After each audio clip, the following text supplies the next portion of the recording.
మనతో పాటు social worker Puliraju ఉన్నారు. ఆయన అడిగి తెలుసుకునే ప్రయత్నం అయితే మనం చేద్దాం. సార్ నమస్తే. సార్ చెప్పండి సార్, ఇప్పటికీ కాంగ్రెస్ పార్టీ అధికారంలోకి వచ్చి దాదాపుగా 2 సంవత్సరాలు గడిచిపోయినట్లే ఈ రోజుతోటి వాళ్ళు ప్రజా ఉత్సవాలు చేస్తామంటున్నారు. మరి ప్రజలకు ఇచ్చిన 6 గ్యారంటీలే కావచ్చు, లేకుంటే రైతులకు ఇచ్చిన హామీలు ఏమైనాయి ఈ రాష్ట్రంలో అన్నీ నెరవేరినట్లన్నా? అంటే ముఖ్యంగా 2 సంవత్సరాలు ఈ రోజుతో పూర్తవుతుంది. 3వ సంవత్సరం అడుగు పెడుతున్నాం. ఇప్పుడు రైజింగ్ తెలంగాణ అని చెప్పి కొత్తగా ఏదో సభ 47కు 2047కు మనము అందందానికి నిచ్చెనలు వేస్తున్నట్టు అనిపిస్తుంది.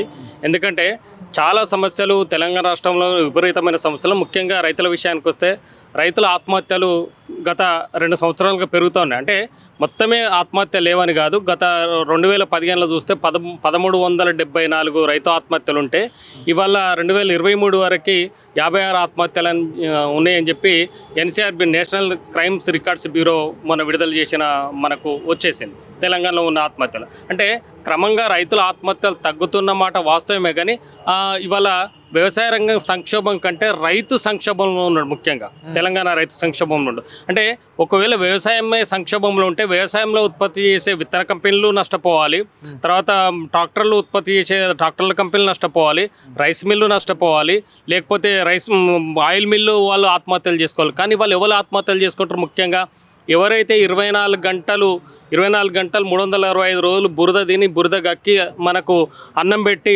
అంటే పంటను పండిస్తారో వాళ్ళు మాత్రమే ఆత్మహత్య చేసుకోవడం జరుగుతుంది. అంటే ఇవాళ మనం చూసినాం గత వర్షాకాలంలో యూరియా కొరత, ఎంత విపరీతమైన యూరియా కొరత ఉండే. అంటే రాష్ట్ర వ్యాప్తంగా ప్రతి సంవత్సరం కూడా యాసంగి ఎంత సాగుబడి అవుతుంది, తర్వాత వానాకాలం ఎంత సాగుబడి అవుతుందో ప్రతి ప్రభుత్వానికి తెలుసు.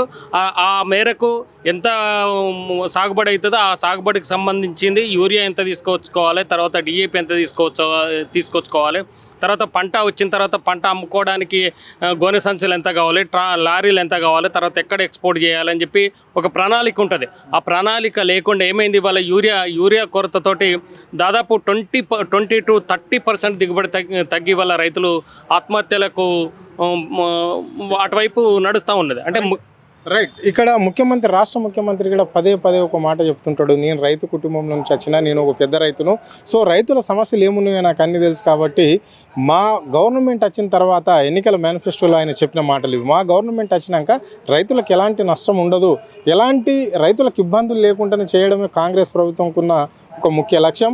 దానికి ఒక చిత్తశుద్ధి ఉంది. కాబట్టి మా ఎన్నికల మేనిఫెస్టోలో ఏదైతే పెడతామో అది రైతులకు అందరికీ అందిస్తామని చెప్పిండు.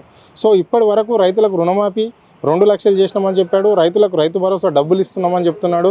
అన్ని విధాలుగా రైతులకు అండదండ ఉన్నాము. అంటే ధాన్యం కొనుగోలులో కూడా కాంగ్రెస్ పార్టీ ముందంజలు ఉండుకున్నది, రైతులకు బోనస్ కూడా ఇచ్చిందని చెప్పిండు. మరి ఇది ఎంతవరకు కరెక్టు, ఎంతవరకు ఇది ఈ రాష్ట్రంలో నెరవేరింది, రైతులు ఎంతమంది లబ్ధి పొందారు దీని పరంగా? అంటే ముఖ్యంగా మనం చూస్తూ ఉన్నాము 2014 కంటే ముందు చాలా రైతు ఆత్మహత్యలు జరిగేవి. 2014 కంటే ముందు తెలంగాణ రాకముందు కరెంట్ షాకులతో, అంటే కరెంట్ ఎప్పుడు వస్తుందో ఎప్పుడు పోతుందో తెలియదు 2014 కంటే ముందు. 2014 తర్వాత ఒక 2 సంవత్సరాల తర్వాత కేసీఆర్ ఏం చేసిండు, 24 గంటల కరెంట్ ఇచ్చిండు. ఫస్ట్ ఏం చేసిండు, 9 గంటల కరెంట్ డే టైంలో ఇచ్చిండు, తర్వాత 24 గంటల కరెంట్ వచ్చింది.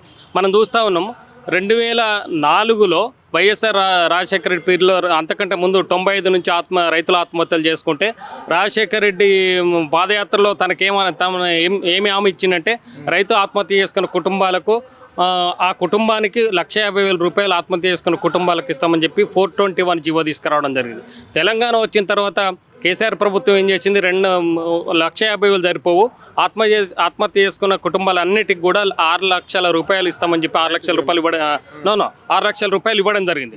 తర్వాత ఏం చేసింది, 2018 ఆగస్టు 14 నుండి అన్ని పట్టా పాస్బుక్ ఉన్న పట్టాదారులైన 18 నుంచి 59 సంవత్సరాలలోపు రైతులు ఆత్మహత్య చేసుకునే ఎట్లా చనిపోయినా సరే వాళ్ళకు వితౌట్ ఎంక్వైరీ పట్టా పాస్బుక్ ఉంటే సరిపోతుంది. వాళ్ళకు ఎల్ఐసి ద్వారా 5 లక్షల రూపాయలు బీమా వర్తింపజేయడం జరిగింది. ఇవాళ ప్రతి సంవత్సరం యావరేజ్గా తీసుకుంటే 20,000 మందికి రైతులకు రాష్ట్రంలో రకరకాలుగా చనిపోయిన రైతులకి ఇవాళ రైతు బీమా వర్తిస్తూ ఉంది. అట్లే రైతు భరోసా, అంటే రైతు బంధు, ముఖ్యంగా భారతదేశ వ్యాప్తంగా మొట్టమొదటిసారిగా మన కేసీఆర్ అంటే గత ప్రభుత్వం ఏం చేసిందంటే పెట్టుబడి సాయం కింద, అంటే పెట్టుబడులతోనే ఆత్మహత్యలు చేసుకుంటారు. గతంలో 2014 కంటే ముందు బోర్లు వేసి ఆత్మహత్యలు చేసుకున్నారు తెలంగాణ వ్యాప్తంగా. తర్వాత కాళేశ్వరం కావచ్చు, రకరకాల ప్రాజెక్టులతోని సమృద్ధిగా కొంత వాటర్ వచ్చిన తర్వాత దాంతోపాటు కాల్మోవడంతో ఏమైందంటే బోర్ల ఏసడు తగ్గింది, గ్రౌండ్ వాటర్ పెరిగింది. దాంతో ఏమైందంటే ఆత్మహత్యలు చేసుకోవడం తగ్గింది.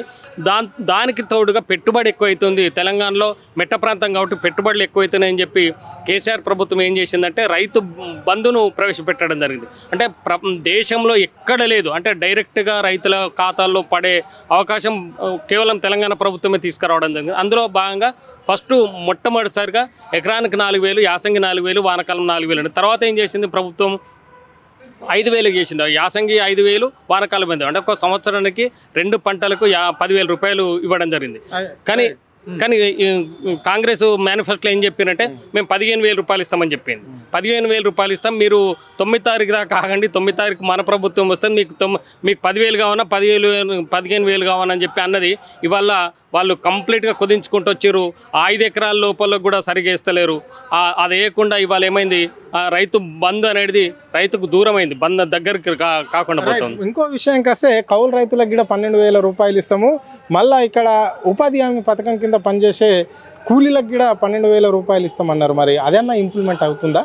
అంటే ముఖ్యంగా గత ప్రభుత్వం ఏం చెప్పిందంటే దాదాపు 26 లక్షల మంది కౌలు రైతులు ఉన్నారు. వాస్తవానికి కూడా కౌలు రైతులతోనే వ్యవసాయ రంగం నడుస్తుంది. అంటే కౌలు 2 రకాలు. ఒకటేమో పూర్తిగా భూమి లేని నిరుపేదలు వాళ్ళ ఎడ్లతోటి 2 ఎకరాలు 3 ఎకరాలు కౌలు తీసుకొని చేసేది ఒక వ్యవస్థ అయితే, తనకున్న 2 ఎకరాలు 3 ఎకరాలతో పాటు ఇంకో 5 ఎకరాలు 3 ఎకరాలు 4 ఎకరాలు కౌలు తీసుకునేది ఒక రకం. 2 రకాల, మన రాష్ట్రంలో 2 రకాలుగా ఉంది.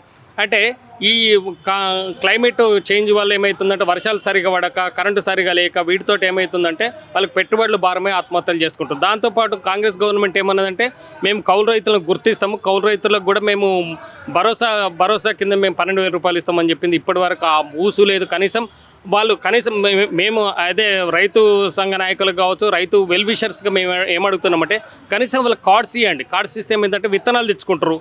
కౌలు రైతులకు కార్డ్స్ ఇచ్చి కౌలు రైతులను గుర్తించే ప్రక్రియ మొదలు కావాలనేది మేము ఈ సందర్భంగా మీ ఛానల్ ద్వారా మేము ప్రభుత్వానికి విజ్ఞప్తి చేస్తాం. చివరిగా చెప్పండి, ఇప్పుడు 2 సంవత్సరాల పాలనలో ఎంతమంది రైతులు ఈ రాష్ట్రంలో చనిపోయారు? వాళ్ళకి ఎంతమంది ఇప్పుడు రైతు బీమా, గత ప్రభుత్వంలో రైతు బీమా పథకం వర్తించేది, మరి ఇప్పుడు ఆ పథకం ఉందా లేదా, ఆ పథకం వర్తిస్తుందా ఇప్పుడున్న రైతులకు, చనిపోయిన రైతులకు?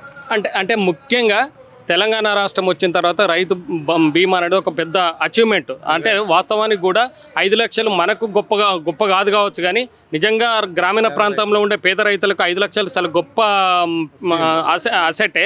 అంటే ఒక కుటుంబ పెద్ద చనిపోతే ఆ కుటుంబము 3 తరాలు వెనుకపోతుంది.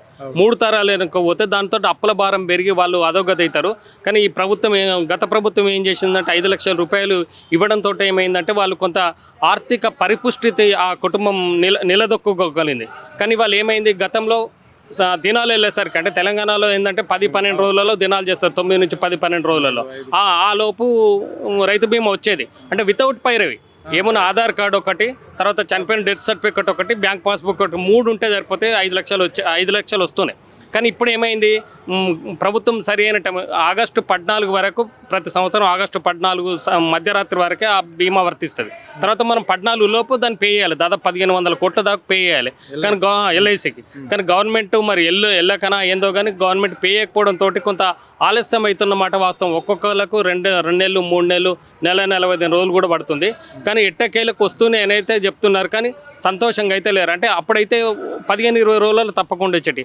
కానీ ఈ సందర్భంగా విజ్ఞప్తి చేసిందంటే కనీసం చావునన్న గౌరవించండి. కనీసం ఆ 10 రోజులు 15 రోజులలో వస్తే వాళ్ళు అప్పులు కట్టుకొని కనీసం ఉంటారు. కానీ ఆత్మహత్యలు లేని తెలంగాణ చూడాలనుకుంటున్నాం. కాబట్టి రైతులుగా గుర్తించండి, రైతులను గౌరవించాలి, రైతులను కాపాడుకోవాలి. ఇది అన్నం పెట్టే రైతులను మాత్రం ఏ ప్రభుత్వం వచ్చినా కానీ చిన్న చూడొద్దు అని చెప్పేసి కూడా వారు చెప్పడం అనేది అయితే జరిగింది. సో ఇప్పుడు గత ప్రభుత్వం అయితే రైతులకు ఎంతో పెద్దపీట వేసింది. వాళ్ళ సంక్షేమం గురించి కూడా వాళ్ళు హఠాత్ మరణం చెందితే, ఒక రైతు చనిపోతే కూడా వాళ్ళ ఖాతాలకు 5 లక్షలు వచ్చేది ఒక రైతు బీమా పథకం ఉండేది. ఇప్పుడు ఆ పథకం ఉన్నదా లేదా అన్నట్లనే రైతులు ఆలోచనలో పడ్డారు. ఉన్నప్పటికి కూడా గతంలో అయితే వారం రోజులల్లో డబ్బులు వచ్చేది ఆ కుటుంబానికి, కానీ ఇప్పుడు అలాంటి పరిస్థితి లేదు ఈ రాష్ట్రంలో అని చెప్పేసి కూడా ఆయన చెప్పడం అనేది అయితే జరిగింది. అంటే ఇలా రైతు ప్రభుత్వం అని చెప్పుకుంటున్న ఈ రేవంత్ రెడ్డి రైతులకు మాత్రము ఏ విధంగా యూజ్ అయితే లేదు ఈ ప్రభుత్వ పనులు అని చెప్పేసి కూడా వాళ్ళు స్పష్టంగా చెప్పడం అనేది అయితే జరిగింది. కెమెరా పర్సన్ ప్రవీణ్ తో నాదే టీవీ హైదరాబాద్.